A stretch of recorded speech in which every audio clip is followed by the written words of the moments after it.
Unmuted. Okay. You can start it.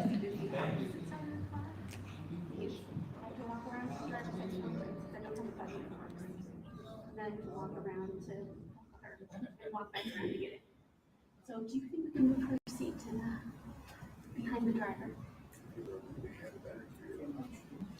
Oh, that would work too. That would be nice. Then I can walk up to the car, close the car, and then get in. Round them up. We're ready. Oh, and I left my phone. So if you were to see. That's really funny.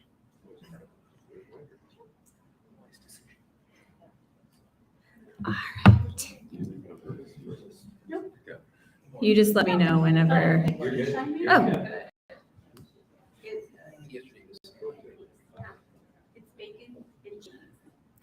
For some reason on mine, it's still saying service will begin shortly. No, just hit the Oh, last because button. I didn't. Yeah. there you go. Oh. Okay. Good morning. That's certainly morning. Good morning, all of you online people. Sorry, sometimes it just takes us a little bit to get our stuff together here. So, well, this morning we're going to do something a little bit different. We're going to start with kind of our message / conversation, and then we're going to do our contemplative time. I always say, is it contemplative or contemplative? Contemplative? Is that like the correct way, or does it not matter? I'd say contemplative. Contemplative? Maybe it's one of those words where you can say it like multiple ways, and I sound smarter when I say contemplative. Okay, well, and we're going to do that time more at the end because it kind of fits in with what we're talking about today, and so it will give us a means of,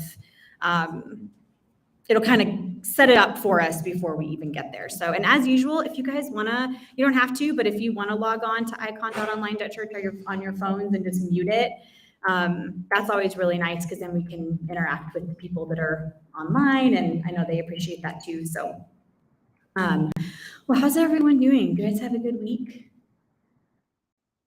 Yeah. So. How about online people? Let us know in the chat how you're doing, how your week was. I'm tired. I'm still tired. It's because our schedule is just so busy right now. And so I'm like, I love watching my kids play football. Dan and I were just the other night. We were like, we love it. We love watching them do what they love. And I'm really ready for the end of October when we get a break because it's just like one thing after another. But I'm happy to be here with you guys today. And for the next couple of weeks, we're going to do a new series, new kind of topic of conversation. And we are calling it The Land in Between. And so we just want to talk about what do we do when we're facing the unknown? What do we do when there's changes coming up in our life or just certain circumstances that are unexpected maybe that kind of force us to deal with change and when we don't know what the outcome is going to be. I think we can probably all think of times when that has happened for us, whether it's like whether you lose a job and you don't know, you don't have anything lined up next, whether it's like maybe it's a diagnosis that you got where you're going, now my future suddenly, I had everything planned out and now all of a sudden nothing is what I thought it was going to be. And so I can pretty confidently say that I'm sure we've all had an experience like that. Some of us may be walking through that right now. I feel like it's appropriate for where we are as a church right now because we're kind of facing the unknown currently. If you weren't here last week and haven't had a chance to listen, we did a town hall last week where we kind of talked about our financial situation as a church and how things are pretty dire right now, and that if, we could potentially face if our reserves currently as they are will only last through the end of the year. And so we are in the process. We had some great feedback last week. People gave some good ideas. I'm actually in the process of looking into applying for a grant. That hadn't even crossed my mind. And then a couple people brought that up and I was like, there's companies that do grants for faith-based organizations. So just so you know, those are kind of the next steps we're taking.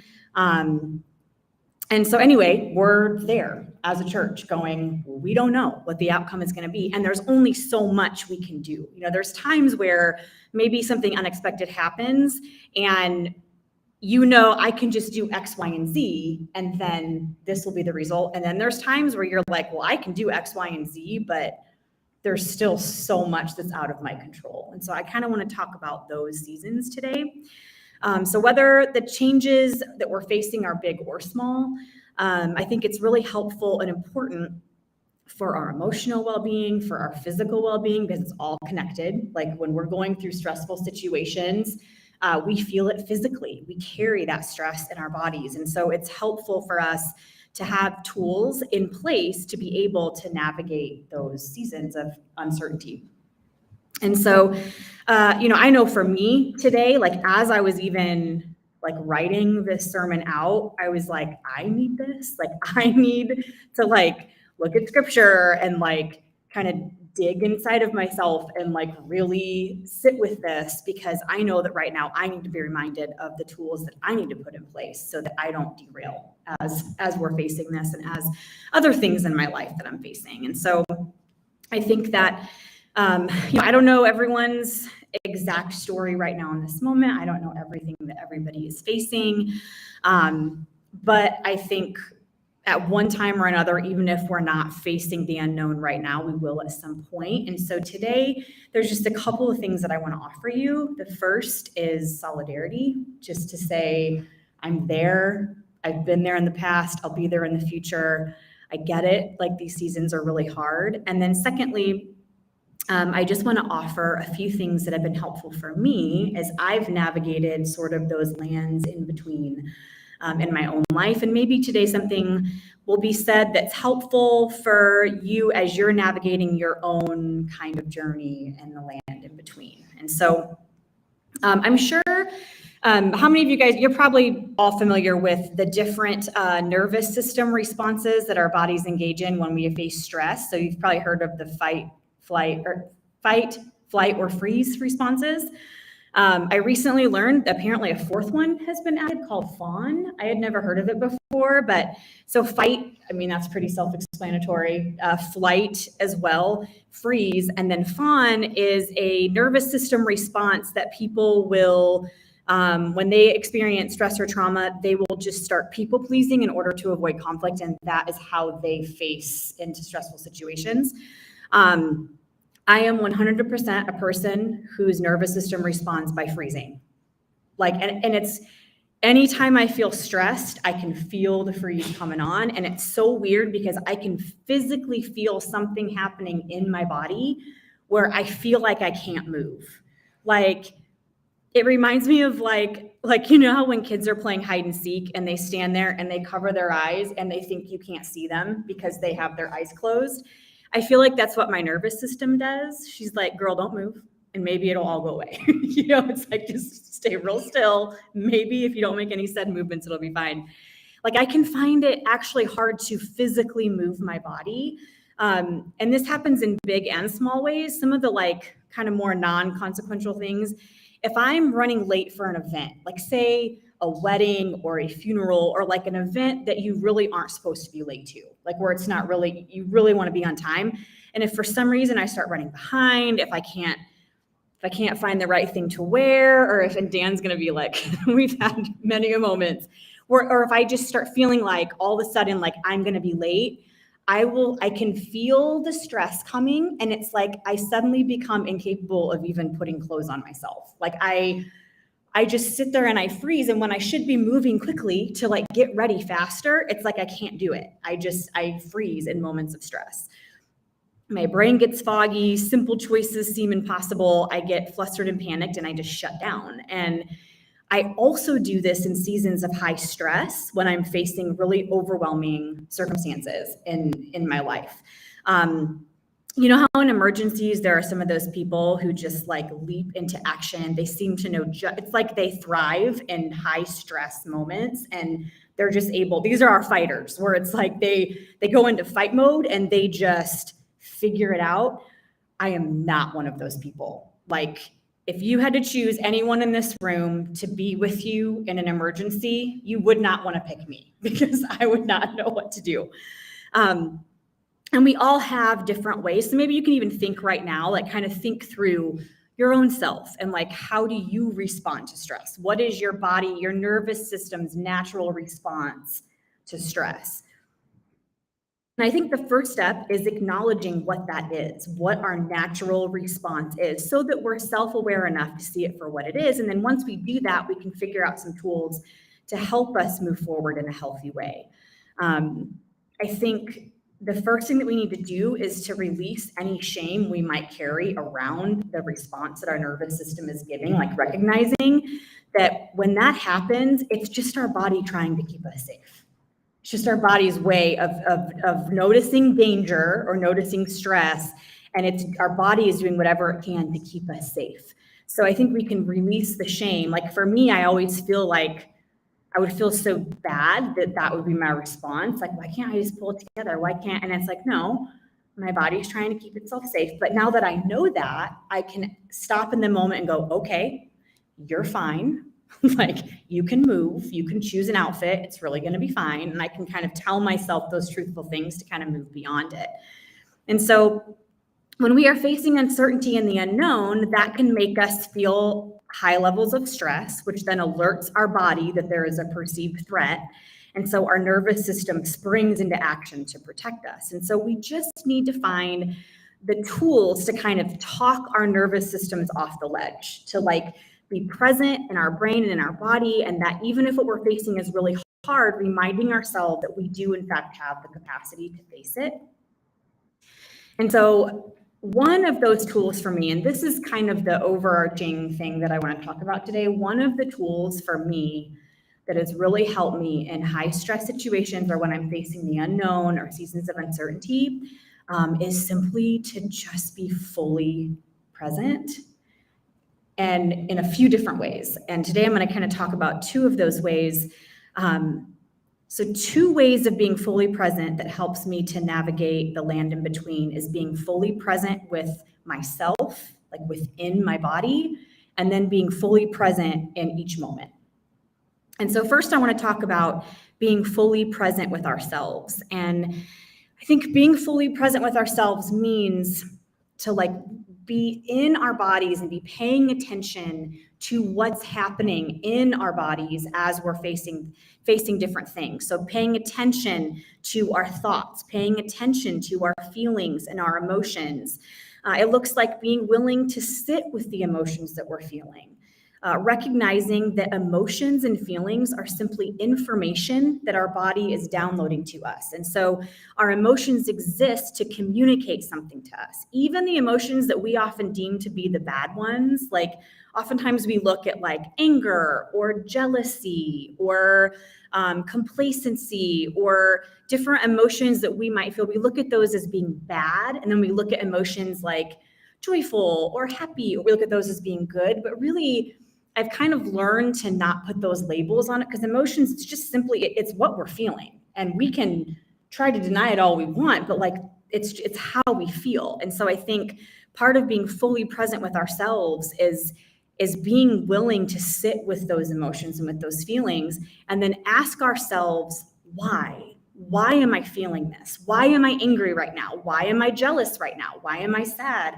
Why am I joyful? Why? And kind of interrogate why we are feeling those things. And that will then help us figure out our next step in the process.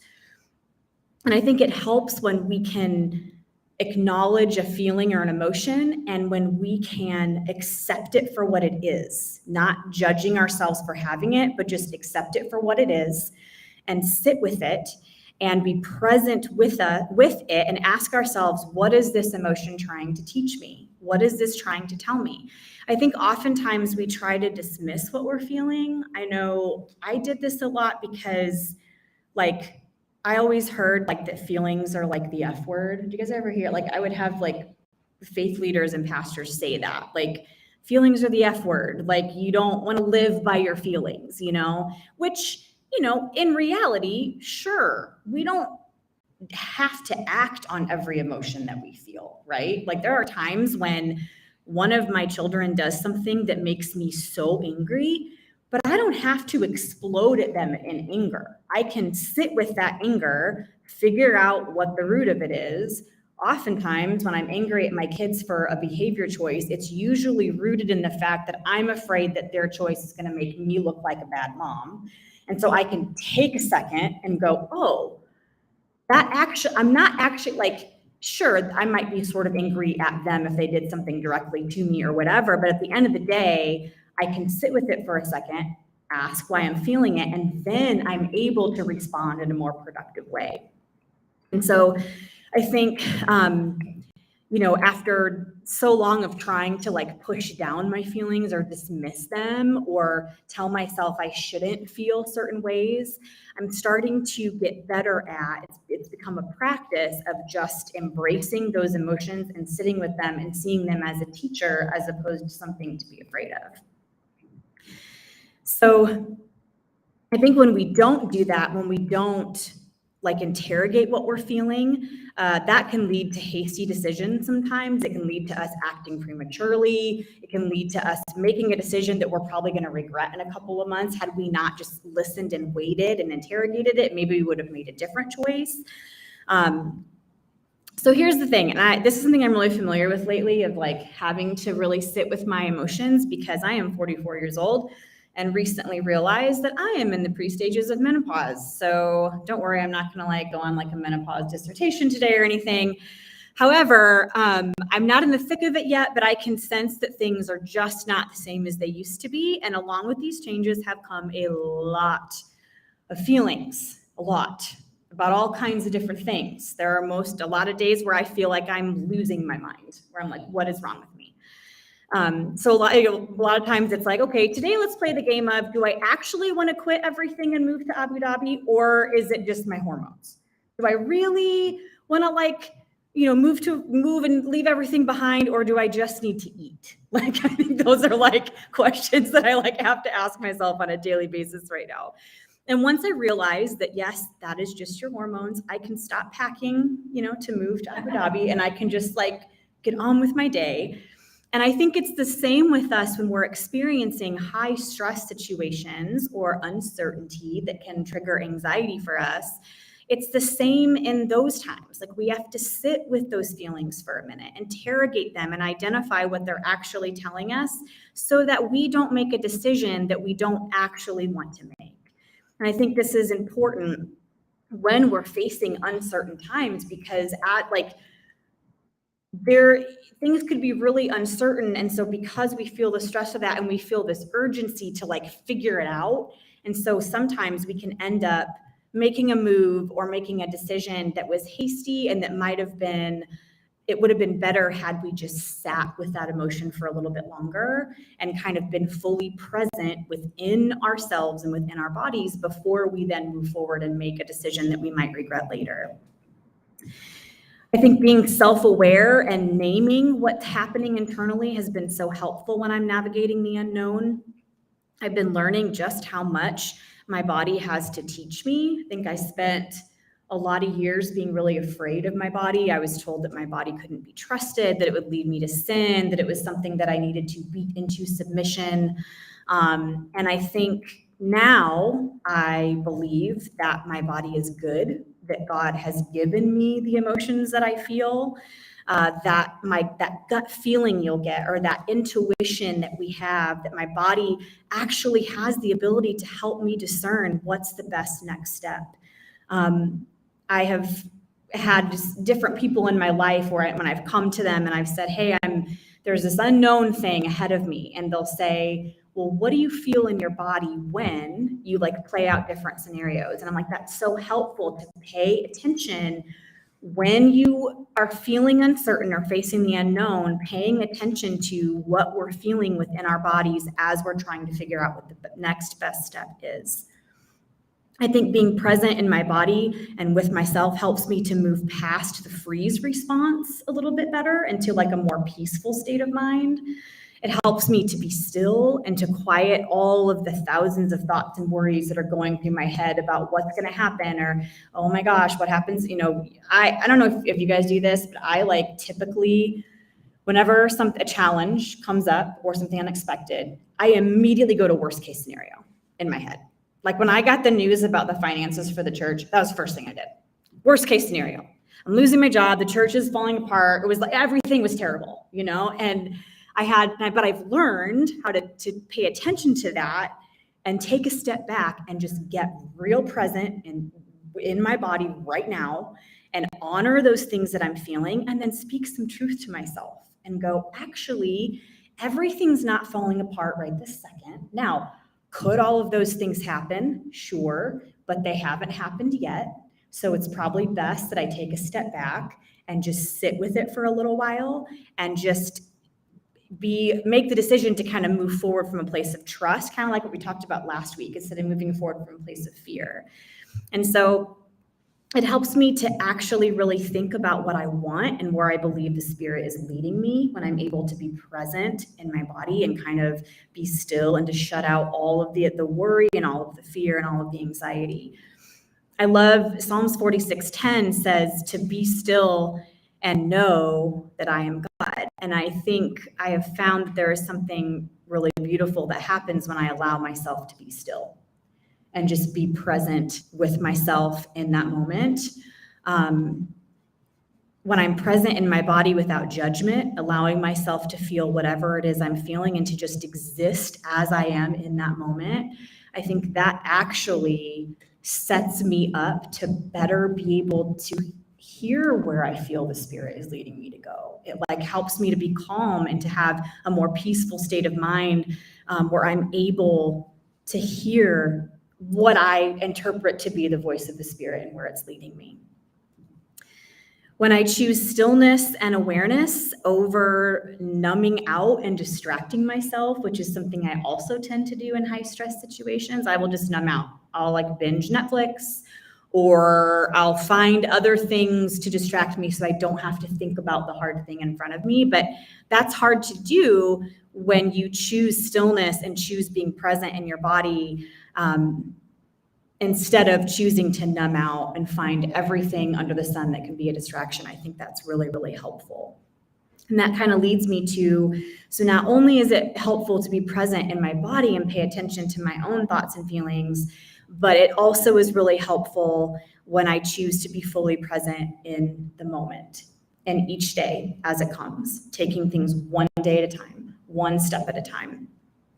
When we're facing the land in between, sometimes we can be so consumed with figuring out our future that we forget to be present now. Sure, we don't know what's going to happen to the church 3 months from now, but we have today. We have right now.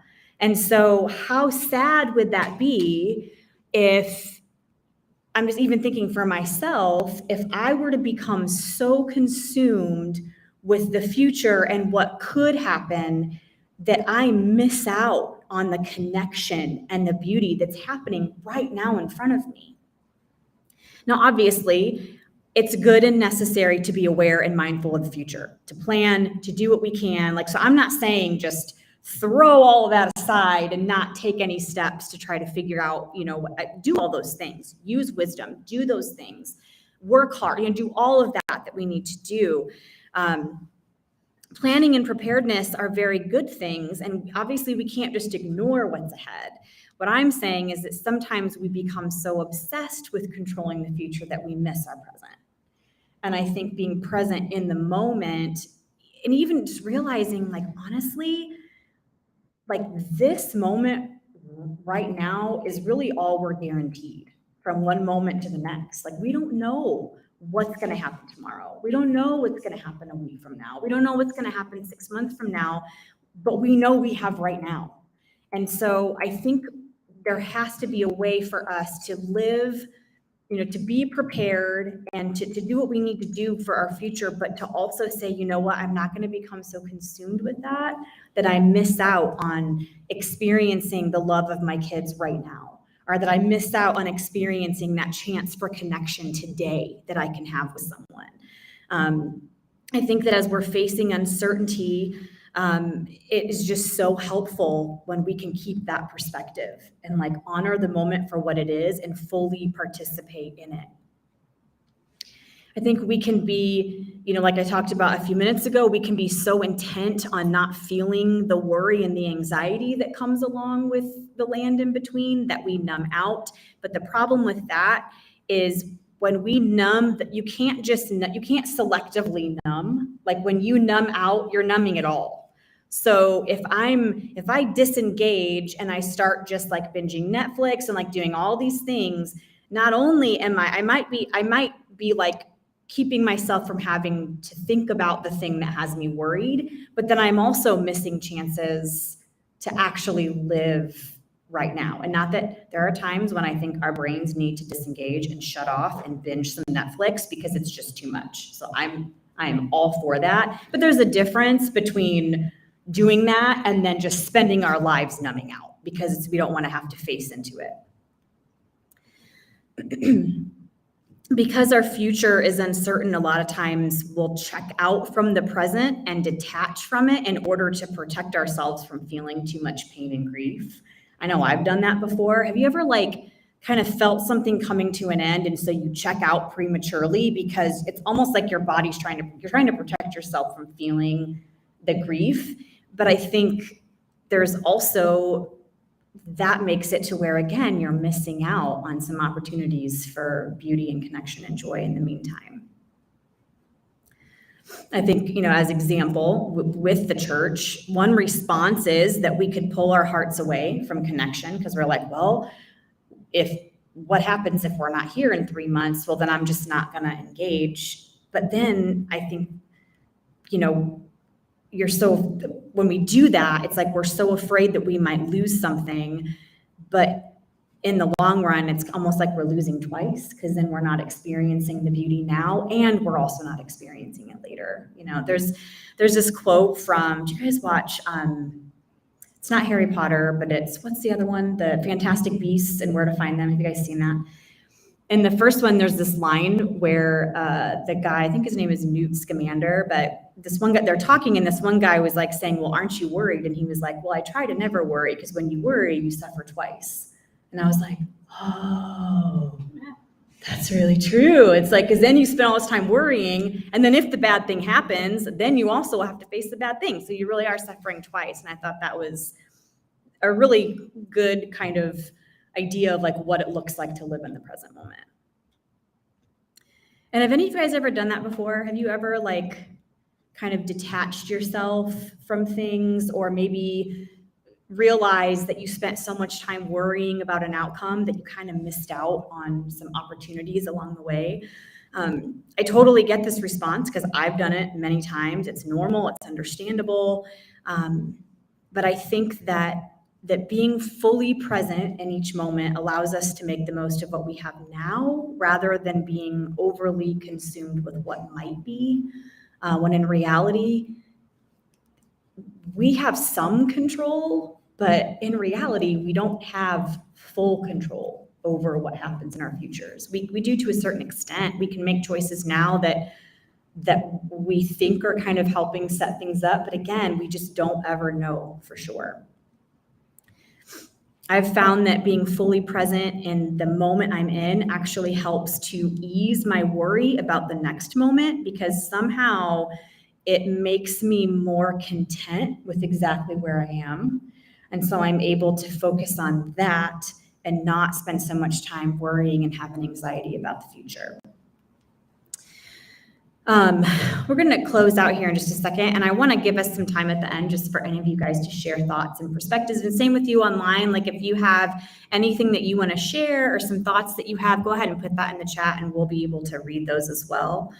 But in the book of Exodus in the scriptures, we find there's a story about a guy named Moses, and Moses is, leading the Israelites out of Egypt where they had been enslaved, and Moses is sort of like the head dude who's like helping lead the Israelites into a new life of liberation. And so at one point, God tells Moses to climb up on this mountain, and that on this mountain, God is going to give Moses these tablets of stone that we all know to be the 10 Commandments. And God says something really interesting to Moses. And in multiple translations, this is the wording that it uses. But it says that God says to Moses, come up to me on the mountain and be there. And well, when you hear that, it's like, well, yeah, if you climb up the mountain, you're going to be there. Like it's like saying, come here and then be here. And you're like, well, yeah, I mean, that's what happened. So it seems like God's being kind of redundant, but I think there's something maybe more that we can get out of this. And again, I don't know if this is what the writer of Exodus had in mind when when they penned these words, but when I read it, this is something that I feel it reads to me more like, don't just be physically present here. Because we all know we can be physically present somewhere, but not really be there, right? Our mind is a million other places. This kind of reads to me like, come up on this mountain, and I really want you to be fully present because I'm about to give you something really important. I want you to be fully here. And I think Moses, like many of us, knew a thing or two about an uncertain future. Moses fought for his people's deliverance from slavery, not knowing what the outcome would be. Now he's leading the Israelites toward this promised land that he had never seen. And lots of days, they didn't even know where their food was coming from. There were so many unknowns about this journey. But then on this journey, God provided food in the form of manna that only appeared each day as they needed it. And also on this same journey, when they didn't know which direction to go, God provided a pillar of clouds during the day and a pillar of fire at night, appearing just for that time as they needed it to give them the next step of where they were to go. And throughout this story, there's just several metaphors that I see for being fully present and for how God invited these people into this way of living by faith, this way of living by trusting that God was on their side, that God saw them, that God was going to meet them right where they were. And so as I close today, I want us to be encouraged just as we think about that story of Moses, and then as we think about our own journeys right now, the unknown that we are walking into, whatever that may look like for each of us. This is something that we have to practice. I think being present with ourselves, being present in the moment isn't something that always just comes really naturally for us. I think sometimes we have to really work at it. Because especially in our culture today that's always moving and going and hustling and we live in a culture that doesn't really celebrate slowing down and being still.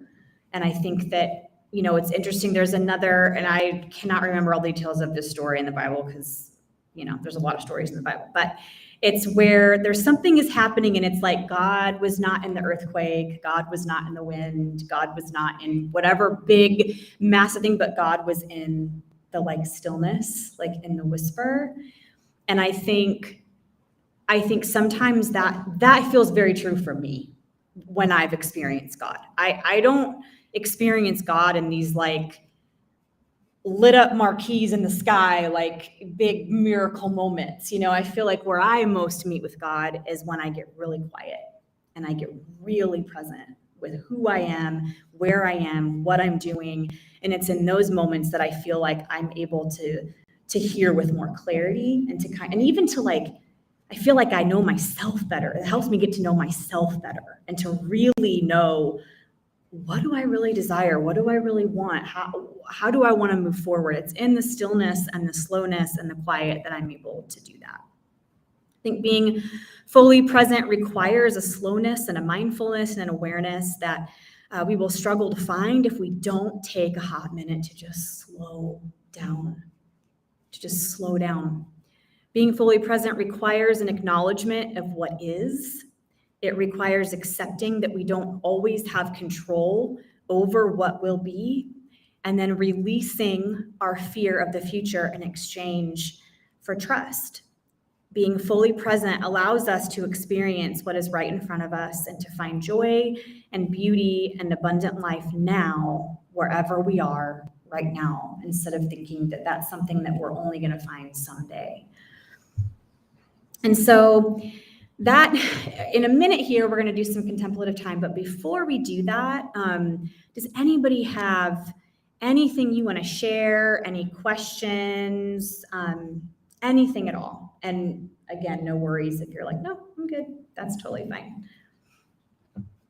Is there anything on the chat, Dan, that anybody is asking or saying that you can see? No? Okay. You're on a little bit of a delay. Right, that's true, that's true. Here, I'm gonna open mine so that I can see people comment. Okay.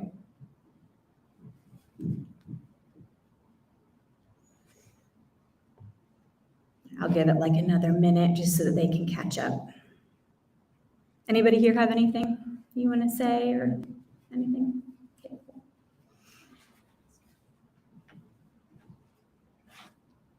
I'm a freezer also. Are you? I don't know. What's your?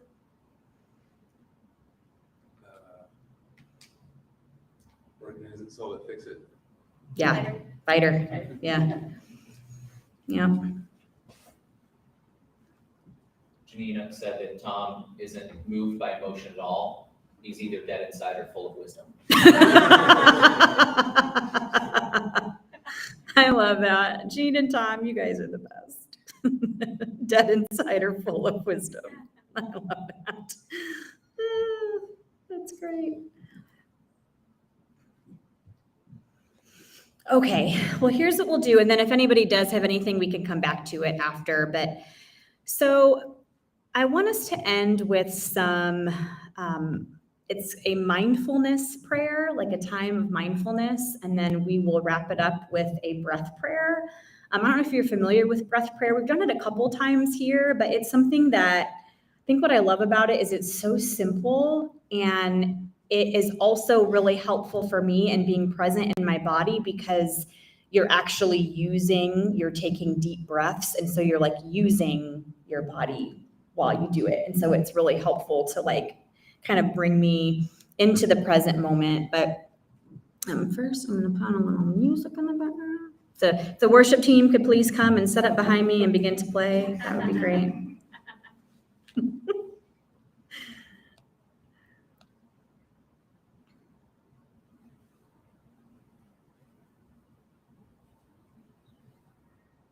Okay.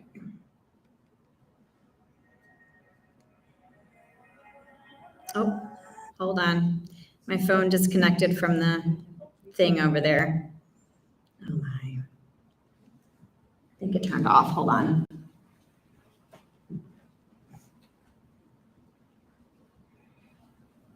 There we go.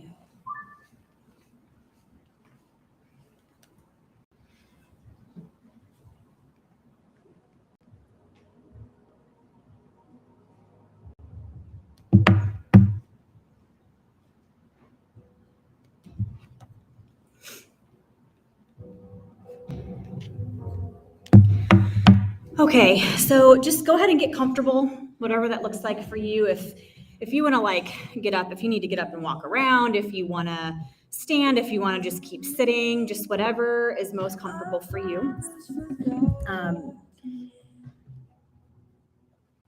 And then you can close your eyes if you want to, if that helps you to be able to focus a little bit more and to maybe shut out any distractions around you, if that's helpful.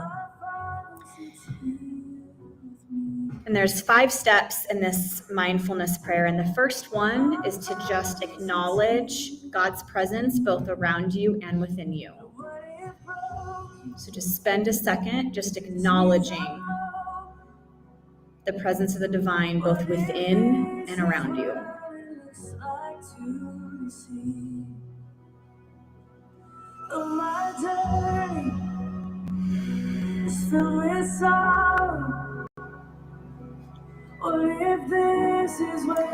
And then secondly, I want you to take a moment to practice gratitude.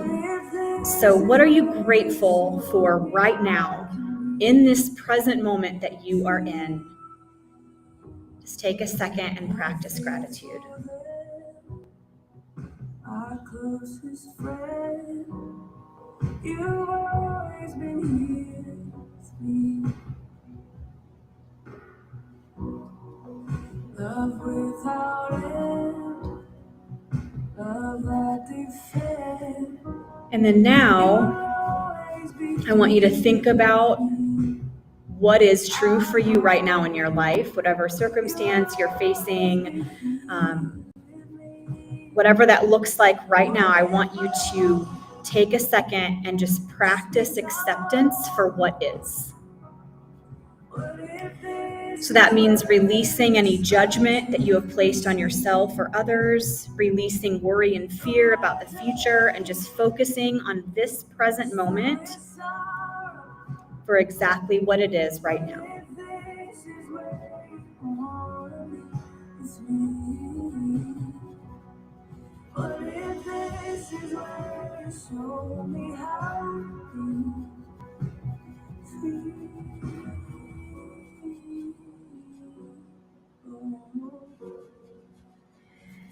And then next, I want you to think kind of about the rest of today and even into the week. And I want you to take a second and set your intentions for ways that you can choose to be fully present within your body and within the moment this week. Maybe that's by practicing meditation. Maybe it's by eating a delicious meal and like enjoying every single bite that you take. Maybe it's going for a walk and connecting with nature, or having a very present, meaningful conversation with a loved one. Just take a second and set your intention for this week for how you will practice being fully present.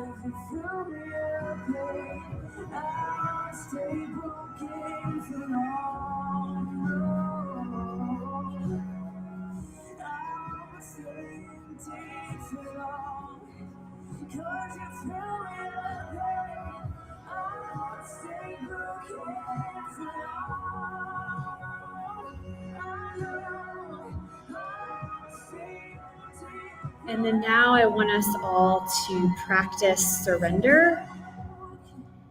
So I want to invite you to let go of any unrealistic expectations that you have placed on yourself or on others or on your future. I want you to practice letting go of your need to control every outcome. To practice opening your hands to let go of what you cannot control and then receive the gift of this present moment. And if you want to like symbolically just kind of hold your hands open in front of you, you can do that if that helps you to connect with that surrender even more.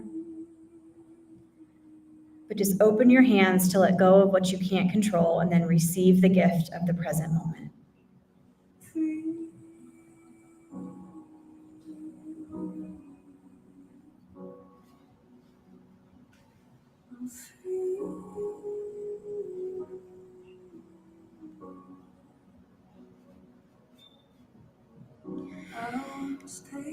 And then today we're going to end with a breath prayer. And if you're not familiar, what this looks like is basically there are two different phrases. So on the first one, you can it's difficult to like talk out loud while you're inhaling. So like you can just kind of either like kind of think it in your head, or I will say it and you can kind of respond as I say it. But during the first statement, you just take a deep, long breath in. And then on the second statement, you just take a long exhale out. And this breath prayer is actually from an Instagram account called Black Liturgies that has beautiful breath prayers on that account if you're interested in implementing this practice into your life.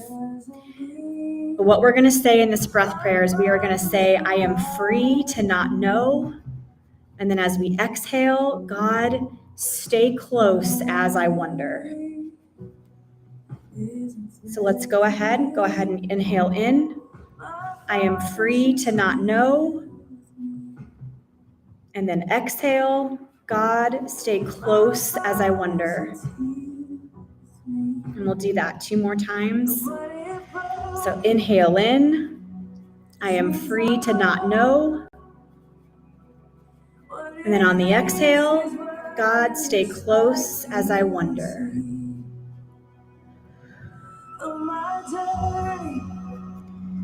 Last time, as you inhale, I am free to not know.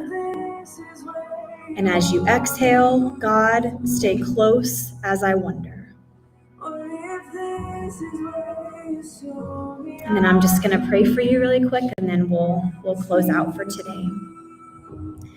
God, thank you that you are good and that you are love and that we are made in that image. Therefore, we are good. Our bodies are good. We are made of love. So today, whatever it is that we are facing in our future, whatever uncertainty we might be facing, or as we're navigating our own individual sort of lands in between, we just pray for your presence to be felt, that we would sense your nearness, that we would feel so held by goodness and love and grace and mercy as we are navigating each step, that we would embrace our full humanity, and that means embracing whatever feelings and emotions come our way.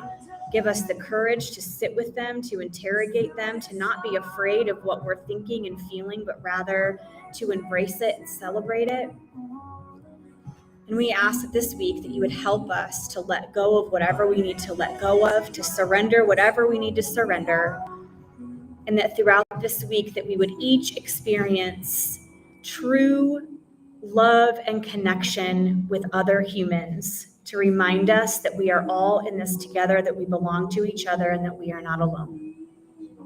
In your name I pray. Amen. Well, that is it for today. Thank you guys for being here. I'm just looking mine isn't really, is there anything else I need to acknowledge in the chat? Okay. Well, online folks, we love you. We're so glad that you joined us today. Thanks for tuning in. And then all of you here, love you guys so much. Thanks for being here. You guys have a fantastic week. Also, just to let everybody know, moving forward, we have decided the first Sunday of every month is going to be online only in order to give volunteers and staff a break, to enable us even to have just because I know with our online community, sometimes that's so nice for them to have all of us online with them together too. So next week, we will not be in person. We will be online only, and then we'll be back on the 9th after that. So, all right, have a great week, everyone. See ya.